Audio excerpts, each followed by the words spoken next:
We just came back from Bangkok. We were there for 4 days with our 5-year-old daughter, and this is what we did. The first thing that we did was go to this mall because on the lowest level of the building, there's an enormous aquarium. It wasn't the cheapest thing to do. I think we paid around $30 each for the tickets, but I think it's worth it. We got our tickets online, so we didn't have to queue, although it actually wasn't that busy anyway. I've been to a lot of these kinds of aquariums, and I'm pretty hard to impress, but honestly, this place was pretty cool. I think it's around 10 years old, but it looks brand new. They've done a great job with the design, and I love how they've divided up the space between the different species of fish. My daughter is fascinated by places like this. She could hang out here all day and never get bored. The company that owns this is actually British, and it looks like they've got these aquariums all over the world, including the UK. If the economy gets any worse in the UK, they're going to have to stop people sneaking in with fishing rods. Last time I went home to Scotland, the price of fish and chips was up to like £12, and that's like our fast food. It's supposed to be cheap.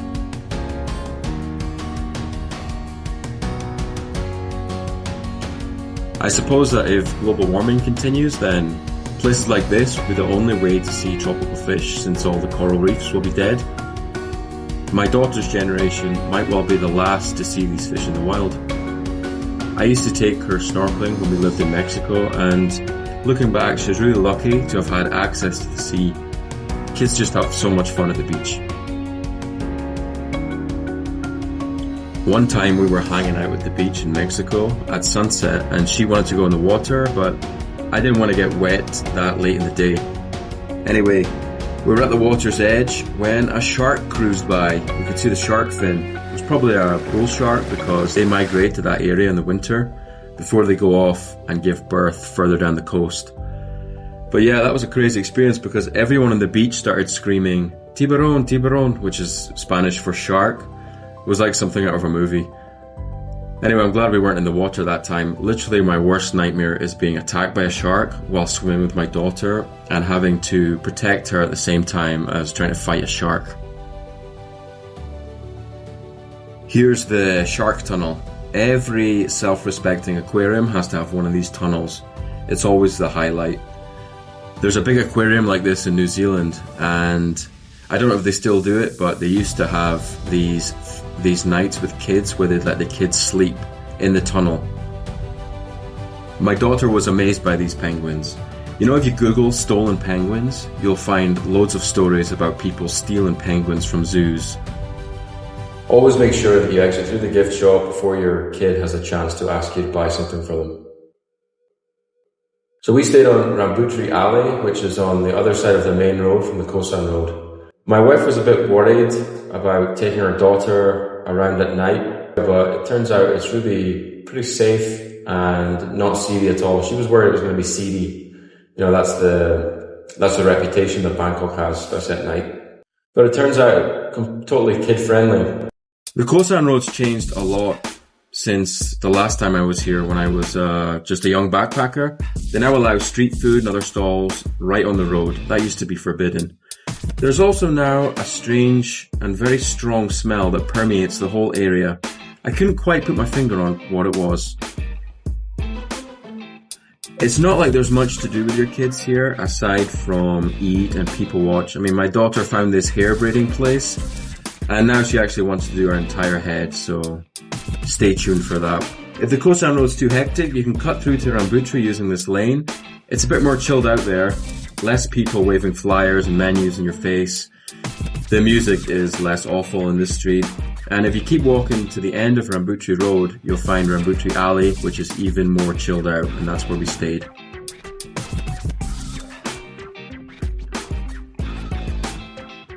All the places that we visited while we were in Bangkok were like a half an hour from the hotel. There are day trips you can take if you're willing to spend longer traveling to them.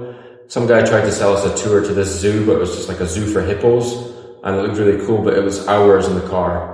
So we didn't really want to do that. We were only there for 4 days. So all of these places were a half an hour by taxi. If you're in Bangkok for longer, you might want to check out some of these day trips further afield. Anyway, for the second day, I decided to mix it up. I took over the planning and decided the best thing to do was to go to a snake farm. Obviously, visiting a snake farm is not the most obvious thing to do as a tourist, but this place was pretty cool. It was cheap. I think we paid like $7 to go there. It's here where they produce anti-venom to give people who are bitten by snakes in Thailand. And at a certain time each day, they show you the extraction process, but we missed it. They also let you hold the snakes. Inside the main building was really cool, and it was really quiet when we visited.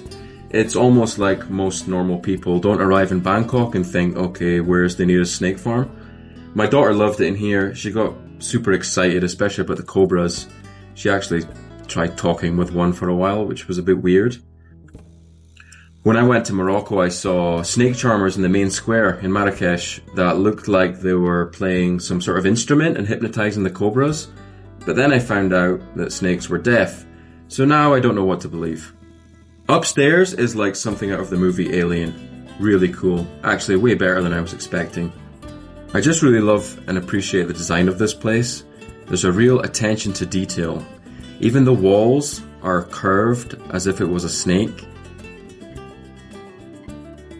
If we ever come back to Bangkok, I'm definitely going to come back here to watch the extraction of the venom.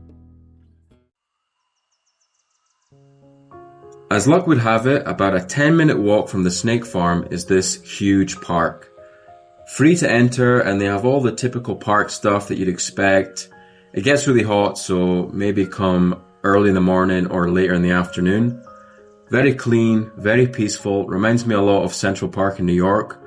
There's a track that goes all the way around the park for cyclists or runners. There's also like a free gym you can use, playground area, basketball courts. Really cool. So I think the name of the park is pronounced Lumpini Park or Lumpini Park. It's definitely worth a visit, especially if you're already at the snake park. Oh, one more thing. Did I mention that the park is full of dragons?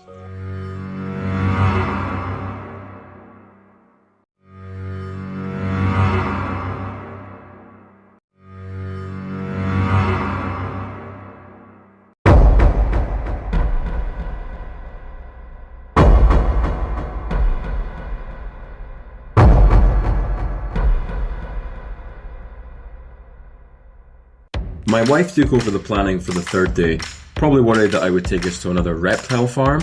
I mean, I do definitely want to check out a crocodile farm at some point. She found this place. They call it a Children's Discovery Museum, but it's basically a huge playground. And what's more, it is completely free. All you have to bring is your passport. We had to show one passport between the three of us. They gave us all an orange band, and that gets you through security.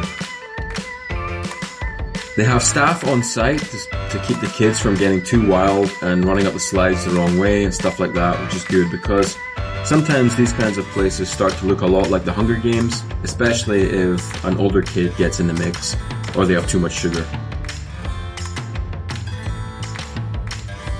Once again, I have to say it's amazing that this place is free. I don't think anywhere like this exists in the UK.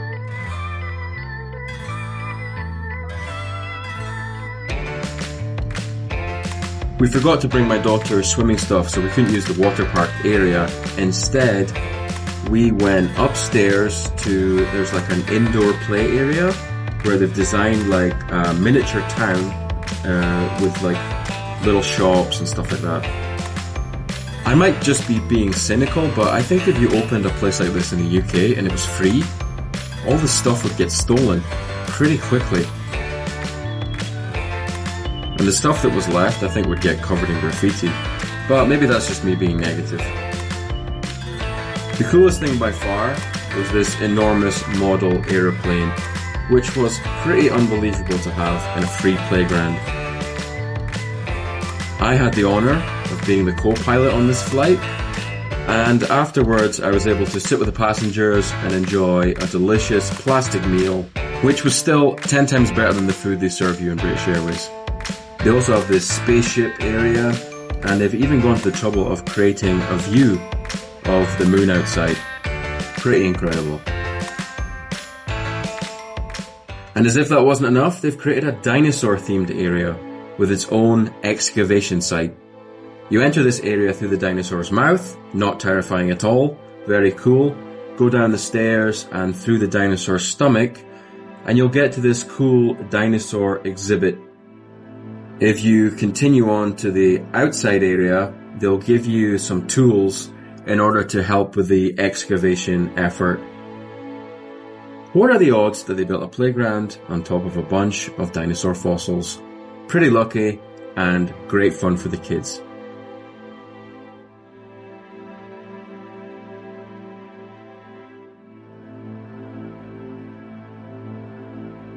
And don't forget, on your way out, there is a great opportunity to traumatize your kids that cannot be missed. Literally across the road from the playground is this weekend market. This place is absolutely huge. Definitely worth checking out, especially if you're already right there at the playground. I got myself some new boxers and chopsticks, and my daughter got a new dress. I got the feeling that the prices here were a little bit inflated, probably because it's a tourist attraction. So if you want to do some serious shopping in Bangkok, maybe go somewhere else, go somewhere where the locals do their shopping. They also have a bunch of places selling food and beer and stuff like that. As I said before, we stayed on Rambutri Alley, which is not as noisy as the Khao San Road, and I'd recommend that if you're traveling with family. We were on the top floor of the hotel, and for 3 days we looked over the top of this temple, and so on the last day we decided to go and visit it. My wife actually wanted to go and visit the Grand Palace, which looks pretty cool, but I googled it and they're very strict with the dress code. So that would have involved me buying basically a whole new wardrobe, which I didn't really want to do. If you don't dress like me, you know, homeless chic, and you've got trousers and a long sleeve top, then you should probably check out the Grand Palace. It's very close to this area, and everyone seems to say that it's worth the visit. This temple reminded me a lot of the ones in Siem Reap. Pretty cool place to spend an hour, and it's free to enter. Great place also to escape the hustle and bustle of the surrounding area.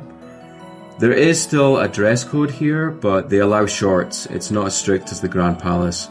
Not sure about sandals because I was wearing trainers, but you should check on that. So I visited Scotland. I visited my family in Scotland a few months ago, and it's really sad to see the decline, or really the death of the British High Street. Pretty much all of the shops from my childhood are now charity shops, or Poundland, or like a bookies and stuff like that. But for some reason that has not happened in Bangkok, and on our last day we went to probably one of the coolest malls I've ever seen in my whole life. Each level of the mall has a different theme. The ground floor, as you can see, has a UK theme, and it seemed like they couldn't quite make up their minds as to whether to go with a Harry Potter or a Paddington theme. So it was kind of a mix between the two. This is one of the newest malls in Thailand. Great place to explore with kids, and a lot cheaper than actually going to London, which I did last year, and it almost bankrupted me. I think a pint of beer cost me like £9, and the Airbnb was like £150 a night, and I had to sleep on the sofa. They even went to the trouble of designing the bathrooms in the same style as the rest of the floor. The whole time I was in Bangkok, I was just amazed at the attention to detail and how much nicer and newer everything was compared with back home. The first floor has an Italian theme, as you can see. I guess this part is supposed to be Venice. At least we'll have this to preserve the memory of Venice after it disappears beneath the water.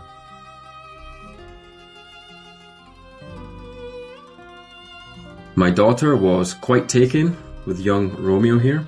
Looks like Juliet has some competition. And the toilets had a horse theme.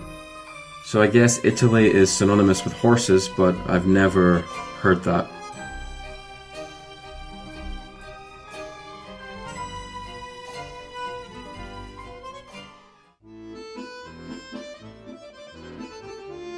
Second floor, France, my wife's favorite country. She's currently taking French lessons in Cambodia right now, 3 hours a week. They actually make us learn either French or German at school in Scotland, but I don't remember any of it. We actually visited Paris, and it's a pretty cool city. I know it's famous for its architecture, its food, and the French culture, but by far, in my opinion, the best thing about Paris is you can buy a bottle of wine for €4 and you can drink it outside. Everyone drinks outside in Paris. The bathrooms on this floor were also designed in the same theme as the rest of the floor. This time, Tour de France. Top floor of the mall is Japan themed. And check out the view from up here. The view of the river. Pretty cool. I actually used to live in Japan, but I left when they had the big earthquake. There was radiation leaking from the nuclear plant and it was heading to Tokyo. Pretty crazy time of my life. Japan's another country that's very safe and very clean. And come to think of it, everywhere I've been to in Asia pretty much is like that. Here we have a noodle-themed bathroom, which to be honest, just makes me think of tapeworms. But I'm sure that's just me. Here we have someone that wanted to interview me about my YouTube videos. I'm kind of a big deal now. The basement level of the mall is a Caribbean theme, as you probably figured out by the music and the pirates. And if I wasn't such a loyal British patriot, I'd probably say that this was my favourite level. But not necessarily for the Caribbean stuff, which was cool. I mean, the toilets were pretty cool with the surfing theme too. But for me, the coolest part of this whole level was the Harry Potter exhibition that they had. They literally had a live hawk and other birds just sitting there, completely unsupervised, and no one apart from me seemed to find this fascinating. Just another day in Bangkok for everyone else. I also witnessed a panda buying lunch, which is not something that you see every day. Please like and subscribe if you're interested in seeing more videos like this. Thanks for watching.